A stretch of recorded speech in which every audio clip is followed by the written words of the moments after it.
So what you're seeing right now is police, for some reason, entering this camp.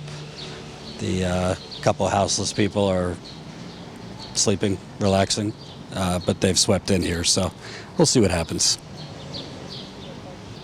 But they swept this camp a couple days ago. There was a lot more people here, correct? It was a couple weeks ago. A couple weeks ago. I think it's this day.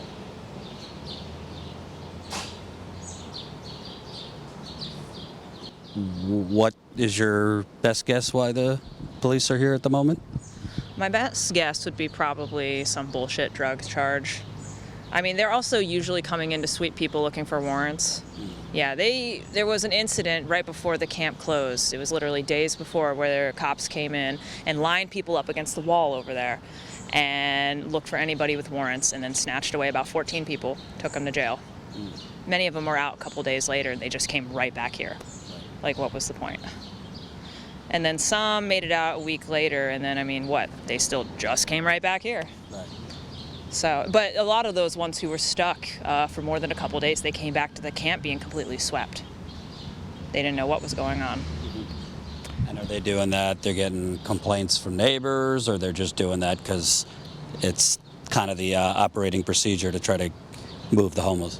So they do get some complaints from folks around here. I mean, there are a lot of claims that this is a dangerous area now because of the houseless presence. So now that folks are gone, guess what? It's still not a safe area. But it looks like they were just looking for something and now they're heading out. I mean, they also like to come and just make a show of it. Those guys in particular. I've seen them around a couple times. Can you kind of talk about, we were talking before, a lot of the folks here, some are on tough times, but some have been long-term houseless and just have kind of come to love kind of being with nature and living outdoors. Yeah, absolutely. It seems like they don't want to go back to the normal rat race of having a job, paying rent, or paying a mortgage, or even attempting to get a house is like out of the question at this point for a lot of these guys. I mean, they don't even have bank accounts. So, I mean, going back to the rental cycle, it's not appealing. Like living out of nature and caring for themselves, they've grown to love this life, it seems. And we do talk to a lot of them who would rather just stay outside and continue to be wanderers. Like, that's in human nature. We can't fault them for that. So how do we support them to do this safely and without being harassed by the city, the cops, trained police, what have you? And the numbers, do I have it in my pocket? No, 60 million for the police budget. I think there was 4 million for public health. So it kind of shows you, and they've been increasing the police budget, not really looking at what's causing the crime, which is the economic Gilded Age we live in. Yeah, honestly, 60 million police budget, it'd be so cool to break that money piñata apart and start doing clean sites for people to use their particular substance of choice safely and get clean there, but also needle exchange, testing sites. Like, we know these work. I don't know why Akron is operating off this old data. We just need affordable assisted housing for a lot of these folks who do want to be inside. We got people who are injured, people who are disabled out here trying to fend for themselves. When winter time comes, what do we do with them? They're still stuck out here. Many of them don't make it. So at this point, we are demanding the city abolish the police. Like, always, we're going to say abolish the police and break up that money refund the people is what we say. Defund the police, refund the people. But yeah, we need to do something. And by the way, you always hear from kind of these wine moms, well, there's shelters and things like that. The shelter system, not so good here in Akron or in many places I've been. Can you kind of talk about some of the issues with the shelter system? Yeah, absolutely. I mean, the shelter system continues to repeat the carceral system by keeping these people locked up during certain times of day, denying them access to their cell phones, their personal possessions. The one, Haven and Rest in particular, leaves their possessions in open boxes. So we are seeing a lot of lateral violence, people stealing from each other, because that is the pressure of the system. You described an economic Hunger Games. That's exactly what these people are facing out here. So it's challenging because a lot of these places require lots of hoops for them to jump through, like Haven and Rest, as I've mentioned. requires prayers before meals. Not all these people, like, why is that even something that needs to happen? Like, these people are worthy, inherent of worth, inherent to be fed and cared for. A lot of them also seem to criminalize them, demonize them for their drug use, but it's like, living in the conditions that they do, I can't blame them for wanting any little bit of escape that they can. It's sick, it's dehumanizing, and at this point, these people are expecting this treatment rather than wanting better for themselves, because they can't even fathom it at this point. These cops don't bother the bankers and, kind of top doctors, accountants that love their cocaine and, a lot of other goodies. Yeah, I guess it depends on the quality of drugs you're doing. If you're doing any of the lower stuff, man, you might as well go to prison now. But, I mean, yeah, this city certainly hates its houseless, hates its poor people, its black and brown citizens, but it loves its murderous cops. We're still waiting on the names of the murderers of Jalen Walker, and the city is refusing to release them because they're worried about retaliation. The police are the ones who are armed and militarized. The people just want justice. Can you kind of talk about, I know you said you don't watch news a lot, but the president, the Democratic Party, the media kind of push, unemployment's low now and the GDP number is good and the stock market's doing good, and Biden has called it a record recovery from the pandemic, which, by the way, is still a thing. I don't know. I mean, I'm going around. I don't particularly see what they're saying, not just in terms of houselessness, but even people who are housed are close to being unhoused. And can you kind of talk about the narrative that they're pushing versus reality? Yeah, absolutely. I don't know what world they're living in, but we have people starving all the time out in our cities. We walk by people who are going hungry day in and day out. I don't know what games they're playing, if they are just... Sometimes I'm like, is it benefit of the doubt that they're just so separated from the people that they truly don't know and they only have this data to go off of? I don't believe that, because I'm sure they are seeing and hearing from their constituents that we're fucking suffering out here. I mean, a lot of us are struggling, one paycheck, one crisis away from being houseless. And like, that's terrifying. That is a terrifying thought. We are living in just a prison colony. A lot of us are just comfortable in our prison, it seems, right now, kind of stuck in this box of comfort. But it's not even true comfort, because, I mean, we have to work 40, 60 hours a week just to, like, go home to the apartment we paid for, sit around and rest, repeat the cycle. And, I mean, I know these people aren't eating good food. Many of us, even in houses, are not eating good, healthy, nutritious food. Our agricultural system is destroying our environment. We don't have clean water. I know in Akron, the mayor, Dan Horrigan, has been wanting to do fracking.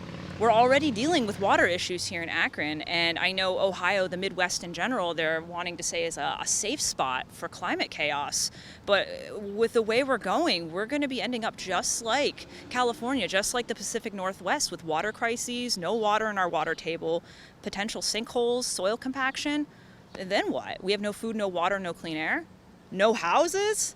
What are they expecting from us? Is Ohio exempt from the heat wave? Because it's pretty damn hot here. Absolutely not. The way they're acting like Ohio and the Midwest in general is going to be safe from climate chaos is total bullshit. Especially with the way they're trying to expand and develop and destroy a lot of our forested spaces. We had the Riverwood Golf Course on an important wetland and watershed site in Akron, flows right into the Cuyahoga, flows right into the Ohio, flows right down the Mississippi to the ocean. They're putting in developments, and it's always these cheap developments that are going to sink within 10 years because Northeast Ohio, Northwest Ohio used to be one giant swamp called the Great Black Swamp, pre-colonization, cut down, raised for farmland. So we're seeing the land fighting back too, wanting to be forests again, starting to flood. And I mean, I don't know what we're doing. We're pushing against the forces of nature itself, and we are going to be facing dire consequences if we don't work with what we got and start treating, all animals, humans included, as worthy of life, dignity, and respect. You kind of talk about it's happening in every city. You got the downtown area that's being beautified. You have the suburban wine moms who, don't like the optics of the houseless. And, maybe they're not bad people, but they seem to be desensitized to the struggle of others. Can you kind of talk about that? Because that suburban type that's who the Democratic Party and the Republican Party are going after, their votes. But how do you kind of make them see that you know, they might be doing okay, but a growing number of other people aren't, and maybe some things need to change, including, I don't know, maybe getting money out of politics, you know, having economic boycotts if necessary. How do you really start connecting? Because there's a big gap between, you know, the activists on the ground, lefties, and, you know, some of these more status quo people. Yeah, absolutely. It's interesting, these wine moms and then Punisher dads, I'll call them, the ones who are like urban survival.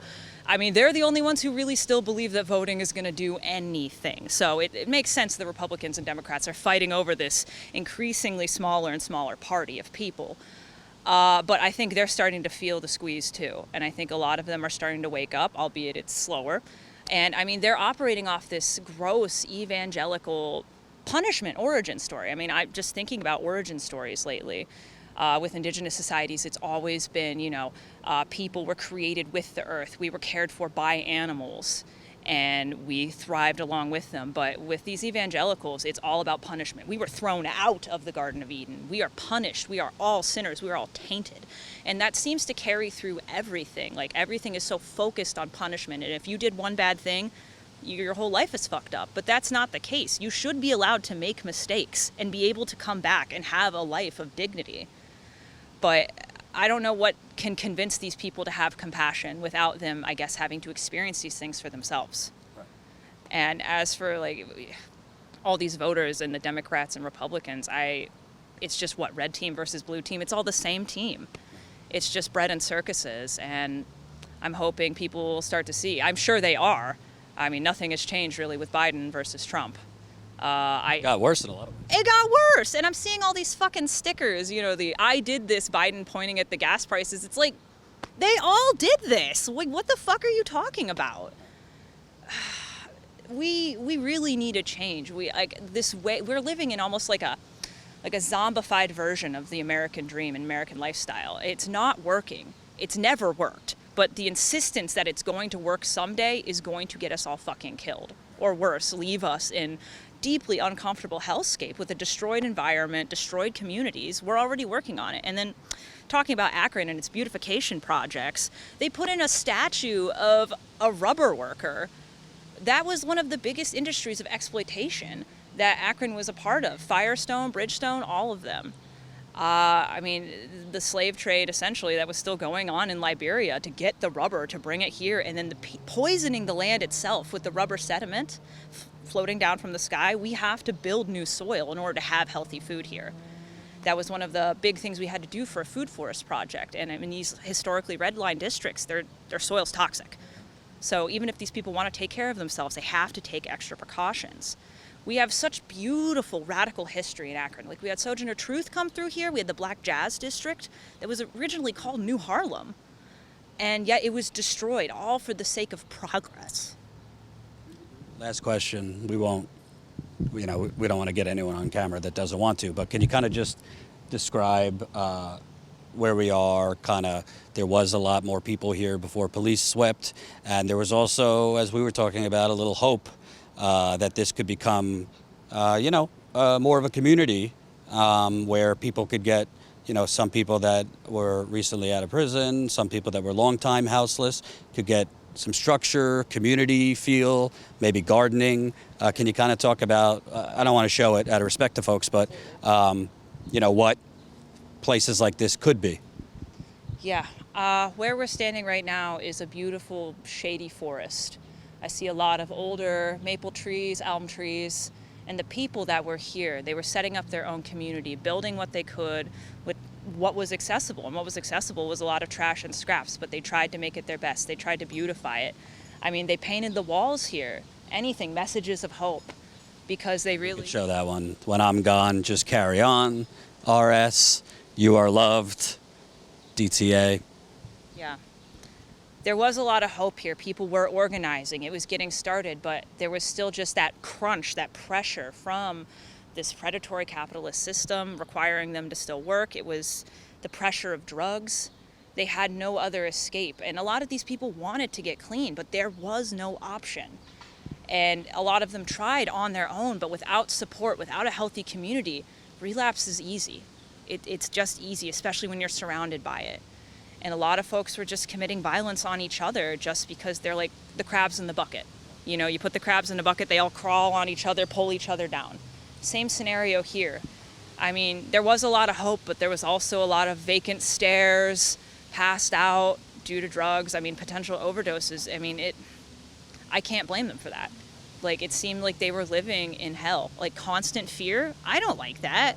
Of the police. Of the police, of each other, of whatever was to come the next day. They didn't know. I mean, they didn't have access to medical care. So, I mean, I saw one guy get just a small cut on his finger.